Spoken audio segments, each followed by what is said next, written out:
It was pretty darn close to a real wave, and it's like a real proper pumping little beach break wave. Like it's a proper wave. Yeah. So we have a ton of questions from both some of your followers and from like my friends that are surfers. They have so many questions, and we are going to go through all of those. But the first one I want to ask you, Kale, is for you to compare the experience of surfing urban surf wave pool in freshwater, an artificial wave, relative to surfing out in the ocean. Because you're a much, much better surfer than me. You're a well-experienced surfer. So what's your take on the difference? I was saying to my friend, I mean, my friend came and met us and had a surf as well, who I grew up surfing with, and we sort of landed on the number that the waves were probably about 80 to 90% of the power that you would get from a real wave, which is pretty close, right? It's darn good. It's darn good. And even like in some of the things we've been saying in the clip, I actually think that could be like an intentional limitation. It's almost like surfing with weights on. You know, I feel like there could be something there where you can deliberately limit yourself so that once you get out in the real waves, you can just lay it on harder. Yeah. And get better. So I think that was the limitation. You could feel that, especially I found on the right. I couldn't just lay out turns how I wanted to do it. I actually fell off a few because I thought the lip was right there, and then you got up to hit the lip and you kind of just like fizzle off the back. Oh, so it didn't give you as much pushback. Didn't bounce me back down. Yeah. So that was quite surprising on a couple, and a little bit frustrating, but it feels incredibly. Once you sort of dial it in, you have to sort of tone back your surfing, maybe that 10, 15%. I definitely didn't feel like I was ripping the entire time. You know, I wanted to do massive turns. I just felt like I couldn't.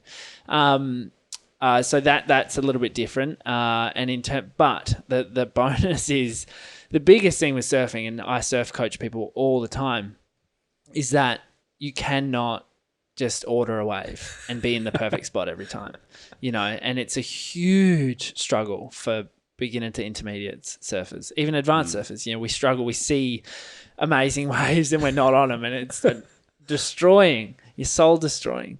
So to have that just on tap, you know, wave breaks in the same spot every time, 12 wave set, you know what number you are, you know what sort of wave you're going to get. There's a flag marking the takeoff point, you know, like it's on ridiculous. the millimeter where to sit. Yeah, in terms of progression, especially I think from intermediate to advanced, the potential is huge. I think probably based on what I've seen, other wave pools offer a little bit more in terms of advanced progression. Like Kelly's wave. Like Kelly's wave, maybe, but even more so Texas for airs, especially because that was the one thing I felt was missing from the pool was the air section. I've seen that clip, you know, the Stab High is going to go back there and all that sort of stuff. And I've seen that sort of air section they're pumping out, but it doesn't look as good as Texas. I mean, the ideal air section, if you're going to talk about and build one, you'd have a peak that's bigger than the end section you want to hit, because if you're hitting a section that's bigger than you, it's just so hard to land airs that way. Yeah. You really want like a smaller coping to hit.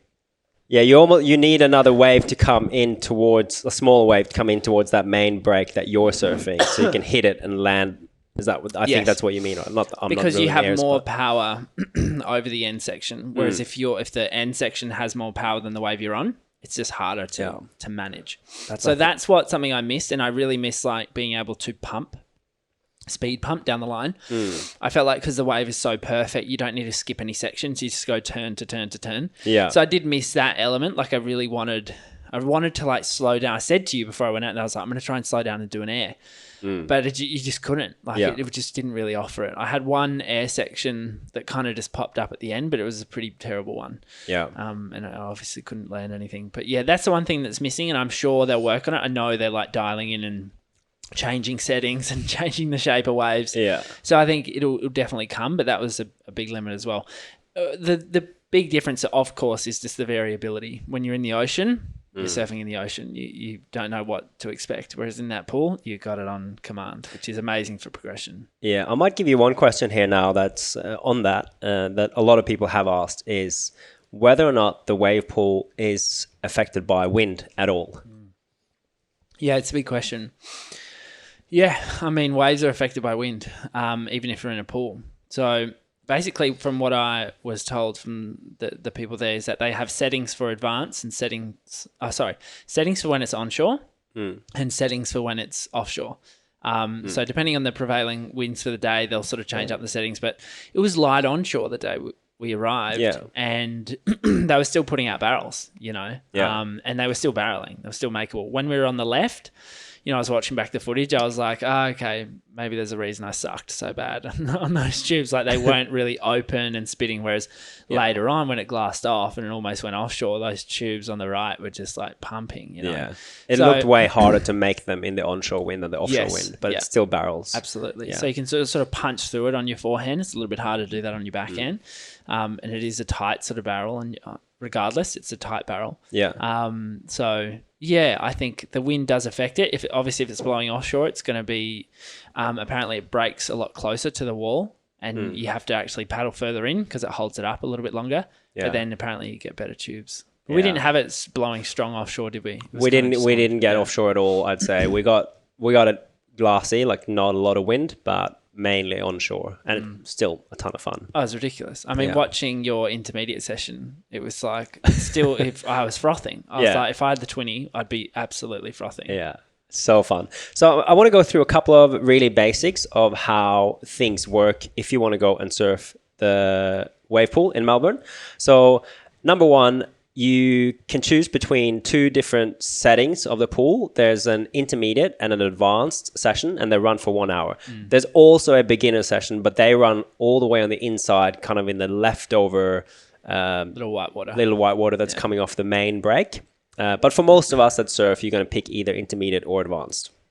The intermediate, and each setting have kind of 3 different settings within the hour, so you get roughly 20 minutes out of each. So for the intermediate one that I surfed a couple of times, you have the first 20 minutes is quite small and a bit weak. It was a little bit difficult for me to surf it on a short board, but I think someone with a bigger board, or even someone with a good 20, like a 20, or someone who's a good surfer, they would probably have heaps of fun. But then then it gradually increases, and the next 2 kind of 20-minute slots are really, really fun. And the last 20-minute slot is very, very similar to the first 20-minute slot in the advanced session. So that's, I think, what they call the point break setting. Yeah. And that was really fun, hey? Super ripple. Yeah. Again, not quite as rippable as a real wave, but definitely you could lay a few turns, especially I found on the left, or whether it was just my backhand. On your backhand, it's easier to surf less powerful waves because it's all back foot, you can kind of whip it. Whereas on your forehand surfing weaker waves, you kind of you feel that hindrance quite a lot. Yeah. Because there's more body involved. Whereas on your backhand, you can just Yeah, I rewatched some of your footage on the first 20-minute part of the advanced session, and I reckon you got 5 turns in on average. Like, so you hit it quite a lot. Like 5 turns is a decent amount. That's a good wave. Yeah, it's 5 to the beach. Give me a 9, fellas. Yeah. But then in the next 20-minute slot, I'm going to try and describe it, and then maybe you can change it up a little bit. So I only had 1 advanced session. Do you regret that? Yeah, I would have loved to get more. I just couldn't book it. Yeah. It was fully booked. Well, that's probably worth mentioning. Yes, you got to book early. Yeah. Absolutely. I would easily taken more advanced sessions. I tried to save one session if there was an open spot, if someone didn't rock up, but they all came. All 18 surfers rocked up, and I couldn't get in. Yeah. So in that middle section, I'd say there's a turn for most skill levels, like advanced and intermediate. You can kind of get 1 turn in, and then you try and get a shorter barrel, and then it kind of fizzled out a little bit in the end. On the advanced session? Yeah, on the advanced middle part. But then the last part, I felt like for me, I didn't really get a turn in at all. I just tried to stall and then get a longer barrel compared to the size. But yeah, how was those last 2 settings for you on advanced? Yeah, so the biggest thing is getting ready for them, because you don't really know they're coming unless the instructor's onto it, which ours wasn't. Yeah. Well, sometimes they said, oh yeah, they're changing it now. Now you got to take off a little bit further. The first guy definitely wasn't onto it. Yeah. But it breaks in further on the barrels. So and it looks smaller when you're paddling in. Yeah. So you're kind of like, oh, is this an actual wave, or is this just the teaser wave? Like, what's going on? So I actually let one go in that first session. And controversial. Everyone, so because I was like, oh, do I paddle in? Was that a wave? And everyone's like, I don't know. And then some guy was like, yeah, go in. And then like no one paddled over for the next one, so I just went and I felt horrible. But anyway, I apologise to everyone. And fully barreled. I think there was one wave where there were a couple of waves where I got tubed on the left, but again, not all of them barrel the same. That's the thing. It's not like 12 waves exactly the same long tube or whatever. I found that like first, second, third wave had like a pretty makeable clean barrel, and then the next ones, for whatever reason, there seemed a little bit sort of more wishy-washy, and there was like a wedge pushing through it that kind of caught you a couple of times. And they would collapse a little bit, but yeah, it is a short barrel. I find that middle one was a good sort of warm up, and then they sort of pumped it up a little bit, and you were in the end, if you fell off, you were getting pretty worked.